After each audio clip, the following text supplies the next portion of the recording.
I'm leaving you for Amanda, Michael announced casually, as if he were commenting on the weather. He stood in my home office doorway, looking oddly pleased with himself. And before you start drama about divorce settlements or splitting assets, let me be clear, there won't be any of that. I'm just moving in with her. I looked up from my laptop, where I'd been reviewing financial reports for the investment firm I manage. At 42, I'd spent 15 years building a life with this man. And here he was, throwing it all away for his 23-year-old secretary. Nothing to say, Elizabeth. He smirked, clearly expecting tears or begging. Usually you have an opinion about everything. I kept my expression neutral as I closed my laptop. How long have you been planning this, Michael?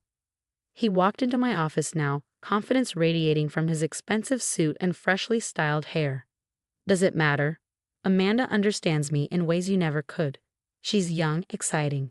Everything you're not anymore. I nodded slowly, opening my desk drawer. And you fought this through? The legal implications. There won't be any legal implications, he scoffed. I'm not filing for divorce. I'm just leaving. You can't force me to sign papers or split anything. I've checked. Interesting, I said, pulling out a thick envelope. So you've forgotten about this? His smug expression faltered slightly as I removed the document. What's that? The prenuptial agreement you signed 15 years ago. I replied calmly. The one your father insisted on, remember? To protect the family assets? The color drained from his face. That was years ago. It can't still be valid. Oh, but it is. I slid the document across my desk. Section 3 is particularly relevant. In case of abandonment or infidelity, all joint assets are to be split 70-30 in favor of the wronged party. There's also a fascinating clause about maintaining the standard of living. Michael snatched up the papers, his hands shaking slightly as he flipped through them. You planned this, he accused. You kept this all these years, waiting. I couldn't help but laugh. I planned for you to cheat with your secretary, to announce you're abandoning our marriage. Give yourself some credit, Michael. This level of stupidity is entirely your own achievement. You can't prove anything, he blustered, but his voice lacked conviction. It's my word against yours about Amanda. I opened my laptop again, turning it to face him. Actually, I have the emails between you and Amanda going back 6 months. The hotel receipts. The jewelry purchases. Did you really think I wouldn't notice $12,000 charged to our joint account at Tiffany's? The swagger was gone now, replaced by something between panic and rage. You've been spying on me? No, Michael. I've been protecting myself. There's a difference. I stood up, smoothing my skirt. I knew something was wrong when you started working late every Tuesday and Thursday, the same nights the corporate card showed charges at the Golden Grove Hotel. He slumped into the chair across from my desk, the prenup clutched in his hand. What do you want? I want what I'm legally entitled to, I replied. The prenup makes it quite clear. We can do this quietly, quickly, and you can go live your exciting new life with Amanda. Or we can let my lawyers handle it, which will be considerably messier and more expensive. You're bluffing, he tried one last time. You wouldn't want people knowing about this. Your reputation. My reputation. I raised an eyebrow. I'm not the one having an affair with a secretary young enough to be my daughter. I'm not the one trying to abandon my marriage without proper legal proceedings. Would you like me to show you the social media response when my lawyers release the evidence? Michael's face had taken on a grayish tinge. The prenup slipped from his fingers onto my desk. I need time to think. You have 48 hours, I said, turning back to my laptop. After that, my lawyers will file the paperwork and things will become significantly more complicated. He stood up, his movements stiff. This isn't over. Actually, Michael, it is. It was over the moment you decided to throw away 15 years of marriage for someone who wasn't even born when we met. I looked him in the eye. I suggest you use these 48 hours wisely. Unlike you, I've already done my homework. As he walked out of my office, his shoulders slumped in defeat. I felt an odd sense of calm. I'd spent months preparing for this moment, gathering evidence, consulting with lawyers, securing copies of all our financial records. While Michael had been planning his new life with Amanda, I'd been planning my defense. I picked up my phone and dialed my lawyer's number. Sarah? Yes, he finally told me, just like we expected. No, he didn't take it well when I showed him the prenup. I smiled, remembering his face. You'll have the papers ready by Wednesday, perfect.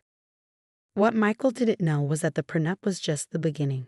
I had discovered something far more interesting in our financial records, something that would make him wish he'd just agreed to a simple divorce when he had the chance. The next morning, I sat in my lawyer's office, watching Sarah review the documents I brought. Her eyebrows rose higher with each page she turned. "This is quite something," she said finally, looking up at me. "You're sure about these transactions?" I nodded, sliding another folder across her desk. 3 years of systematic fraud. Michael's been embezzling from his family's company, filtering money through fake consulting firms. Most of it's been going to offshore accounts. Sarah whistled softly. And his father has no idea. None. I took a sip of my coffee. Robert's been too busy expanding the business to notice his son's creative accounting. But once these records become part of the divorce proceedings, they'll have to be disclosed. Sarah finished, a slow smile spreading across her face. Elizabeth, you're either brilliant or terrifying. Possibly both. I had discovered the discrepancies purely by accident. One night, while Michael was at his regular late meeting with Amanda, I was reviewing our tax returns and noticed something odd. Small consulting payments, recurring monthly, to companies I'd never heard of. A little digging revealed these companies didn't exist. They were shells created to funnel money away from the family business. My phone buzzed. A text from Michael. "We need to talk. Dinner tonight?" "Already cracking," I murmured, showing Sarah the message. "What are you going to do?" she asked. "Meet him, of course. Let's see what he offers before we show our full hand." That evening, I arrived at La Maison, our usual anniversary spot. Michael was already there, looking considerably less polished than yesterday. His expensive suit couldn't hide the dark circles under his eyes or his nervous fidgeting. "You look terrible," I observed, sitting down across from him. He ignored the comment. "I've been thinking about what you said, about doing this quietly." "Have you?" I kept my tone neutral, signaling a waiter for a glass of wine. "We could work something out," he said, leaning forward. "A fair split. 50-50. You keep the beach house, I'll keep the city apartment. We both walk away with dignity." I couldn't help but laugh. "That's your idea of fair? After what you've done?"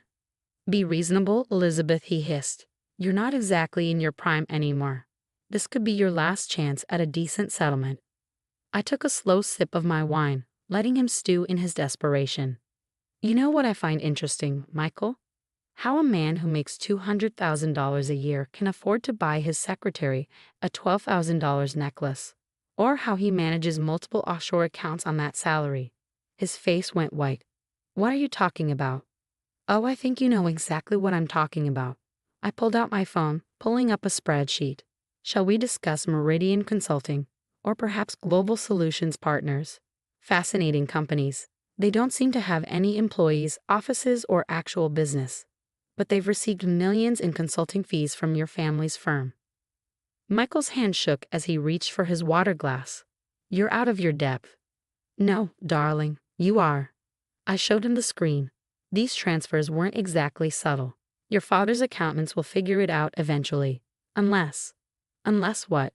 He practically whispered. "Unless we handle this divorce my way. The prenup split, plus a few additional terms. Sign the papers, and these financial records stay private. Fight me, and they become part of the public court record." He slumped in his chair. "You destroy the whole family business just to spite me." "I'm not destroying anything," I replied calmly. "You did that yourself when you decided to steal from your father while cheating with your secretary. I'm simply giving you a choice about how this ends." The waiter approached with menus, but Michael waved him away. "What are your terms?" I pulled an envelope from my bag. "The prenup split, as mentioned. You sign over the city apartment and beach house to me. A very generous monthly alimony payment, which I'm sure you can afford given your additional income sources. And you resign from the company quietly, citing personal reasons." "You want me to give up everything?" His voice cracked. "Not everything.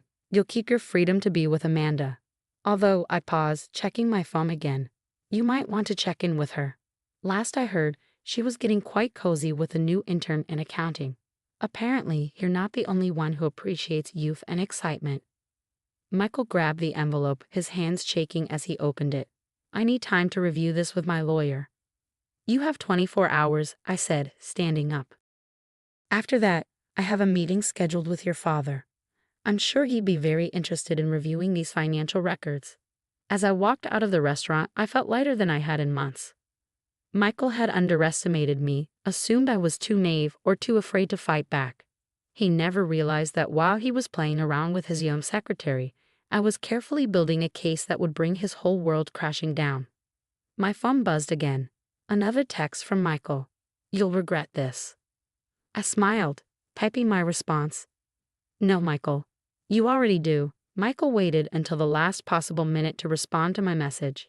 He simply said, "My office, 9 a.m., bringing my lawyer." I showed up 10 minutes early, wearing my best suit. My friend Sarah was with me, holding a briefcase full of documents enough to ruin Michael's career and maybe even start a criminal case. His office looked just like I remembered, fancy and full of family photos that tried to make him seem loving and loyal. The irony was clear. Michael looked tired as he sat behind his desk. His lawyer, James Porter, stood by the window, trying to look confident but not doing a great job. They watched as Sarah and I sat down. "Let's get to the point," James said. "Michael agrees to most of your terms, with a few changes."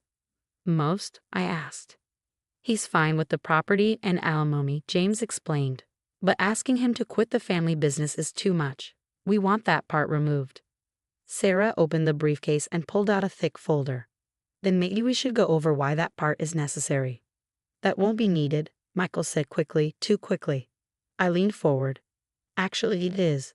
James, there's something Michael didn't tell you. Something about shady accounting and hidden money overseas." James turned to Michael. "What is she talking about?" Before Michael could answer, the door opened. His father, Robert, walked in holding a spreadsheet I recognized. "I think she means this," Robert said seriously. Michael jumped up. "Dad, what are you doing here?" "What I should have done a long time ago, paying attention," Robert replied. "Elizabeth sent me this last night. Our accountants checked it out this morning." Michael's face twisted in anger. "You went to my father?" "You." "Careful," Sarah warned. "Everything said here is on record." Robert stood behind me. "The board is meeting today. You don't need to resign, Michael. You're fired." Michael sank back in his chair. "Dad, please, I can explain." "Explain what?" Robert snapped. "That you stole from us? Lied to your wife? Left a paper trail like an amateur?" James coughed. "Given this, maybe we should pause to talk." "There's nothing to talk about," I cut in. "Michael signs the divorce papers today. If he does, I won't press fraud charges." "You can't prove it." Michael tried again. Robert placed a hand on my shoulder. "She doesn't have to. I'll press charges if you don't sign. It's up to you, son." The next hour flew by. Michael signed everything with a shaky hand. He didn't even read the documents. By 10 a.m., it was over. Our 15-year marriage ended with a few signatures. As he and his lawyer left, Robert looked at me. "I'm sorry, Elizabeth. I should have seen this coming." I shook my head. "We both trusted him. That's not your fault." He hesitated, then smiled a little. "You're still family. Actually, we need someone new to lead financial oversight, someone sharp, who notices everything." I laughed. "Are you offering me Michael's old job?" "No," he said. "I'm offering you the job you've always deserved. Michael only had the title. You have the talent." 3 months later, I sat in my new office, Michael's old one, but now fully redecorated. The company was bouncing back after the scandal, mostly because we'd kept the worst parts quiet. Michael had moved into a small apartment. His girlfriend Amanda had dumped him for an intern. That part still made me smile. There was a knock on the door. Sarah peeked in, grinning. "Guess who I just heard from?" "Who?" "Michael's lawyer. He wants to lower the alimony. Says he can't afford the payments." "Let me guess. Entry-level jobs don't pay like executive ones." "He's a junior accountant at a tiny firm," she said. The irony is perfect.